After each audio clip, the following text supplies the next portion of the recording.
Thank you, David, so much. Thanks to everyone who is joining us here today, to my partner in the United States Congress, Bill Keating.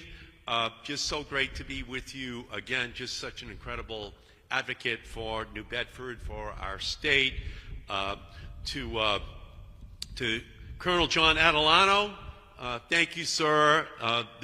We are just so fortunate to have him in Massachusetts, in New England, as our leader of the Army Corps of Engineers. All of this requires engineering. And Governor Polito, thank you so much. This is a partnership, a federal-state partnership, to make sure that the city of New Bedford receives the resources which they need and is able to move forward for a 21st century economic plan for this great city. And that great city led by Mayor Mitchell. We thank you so much for all of the work which you are doing and are continuing to do. And this incredible all-star state legislative delegation, Tony Cabral. Thank you, Tony, for all of your great leadership. To Bill Strauss, thank you. To Chris Markey over here, thank you, Chris. To Chris Hendricks, who just absolutely in partnership with the rest of this team. I know Paul Schmidt could not be here, but and Paul Schmidt, Paul here too. Thank you, Paul. Thank you for being here as well. Just such an incredibly great leader. And to Kevin Rose, the president of the International Longshoremen Association, thank you for being here. Just so important that this partnership be recognized and that everyone is here. So it's a big day. It's a day that recognizes, again, the Army Corps and all of the incredible work which they have been doing to clean up the harbor. And we thank, honestly, Deputy Administrator Janet McCabe for coming here today. This is it's a big project. It's a project that has been going on for a long time. I served in Congress on the committee in 1980 that created the Superfund project. Some of the names you can still remember who served on the committee with me. Some are forgotten. But I sat next to Al Gore as a young congressman as we were putting together the Superfund program. And John Dingell and Jim Florio, who became the governor of New Jersey. He was instrumental because of the incredible pollution in the state of New Jersey. In 1980, we finished that law. And thank goodness we did. Because once Ronald Reagan took over, he began an attempt to dismantle the program.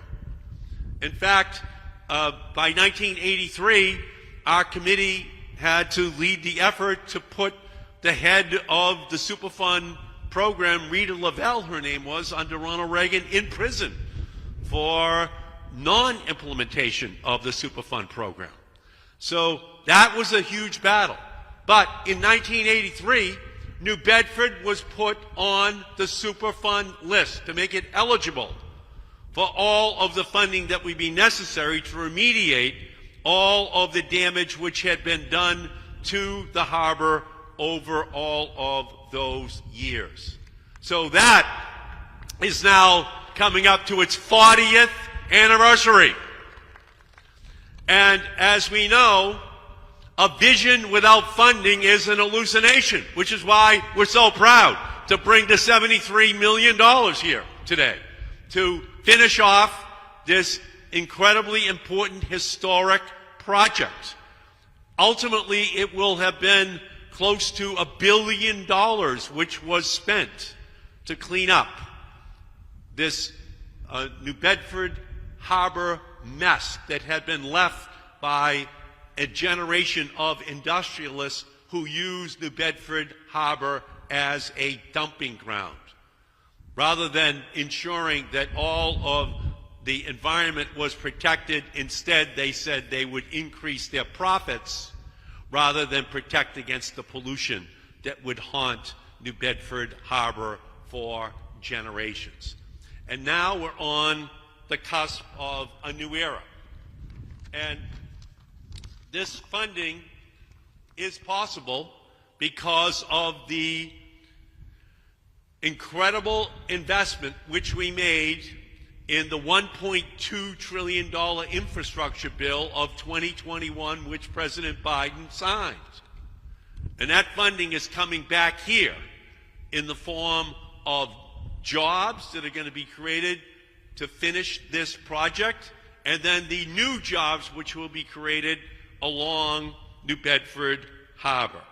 And this is a powerful coalition of federal, state, and local leaders who have made it possible.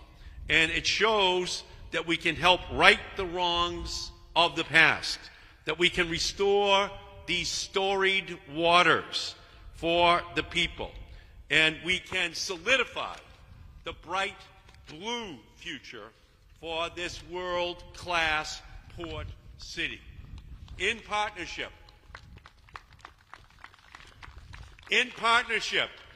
with the Biden administration, Congressman Keating and I worked hard to deliver for cities like New Bedford, deliver clean water, deliver clean air, deliver justice for cities who had unfortunately been used and then abandoned by polluting companies.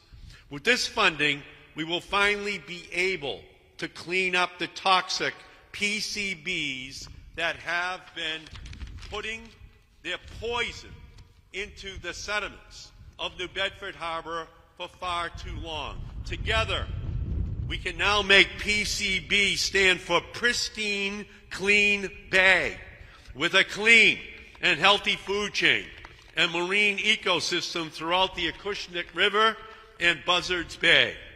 Our communities shouldn't bear the physical and economic cost of pollution left behind by bygone companies. That toxic debt is unfair, it's unjust, and it's unacceptable. The EPA, using its authority, and we thank you, Janet McCabe, for being here, is providing the leadership which we need for New Bedford after all of these years. And it is giving us an opportunity to lift our gaze to the constellation of possibilities for New Bedford, for Massachusetts, and for our country. That is what we are celebrating here today. $72.7 million commitment, a commitment which deserves celebration because it is long overdue. When we invest in healthy communities, we all win. That's the ultimate promise of environmental action, including investments to supercharge our clean energy economy, investments to change this vision from a rear-view mirror view of our economy to one that looks straight ahead into a bright blue future for New Bedford. And by putting our money to what matters most, to get a clean, healthy environment, a clean, healthy economy, and clean, healthy jobs. All of this is possible if we stop pollution before it happens, fund the cleanups of historic toxic chemicals, including by making companies pay for their pollution, which the EPA is doing today in New Bedford, and making climate-smart investments. In Moby Dick, Herman Melville called New Bedford perhaps the dearest place to live in all of New England. He wrote that it was a land of oil, of corn, and of wine. Today, it's a city that is looking at fishing and wind turbines and a new vision for what New Bedford can be for the 21st century. New Bedford is a city that has always been tied to both industry and ecology, invention and environment. For generations, its rich waters have given this country so much, and now the country is giving back to keep these waters safe for generations to come. That is why we are here today. We are here today to celebrate that. And all I can tell you is in the Senate, Senator Warren and I, we're fighting very hard to ensure that the funding is there for all of these programs. And we do so in partnership with this fierce warrior, Bill Keating, who stands up and fights for New Bedford every single day. Our goal now in the 21st century is to stop these pollutants before they are released into the air and water so that we clean up legacy dangers. We can and we have to do more to provide justice in a livable environment to communities across the Commonwealth and across the country. That is our job. We have a new vision for this linkage between New Bedford and this great ocean. And there lies the future for all of the future generations of New Bedford residents. And that is why I am so proud to be here today with you to make this historic announcement about all of the funding that will come from the infrastructure bill through the EPA to New Bedford. It's all about the future. Thank you all so much. Thank you for everything that you are doing.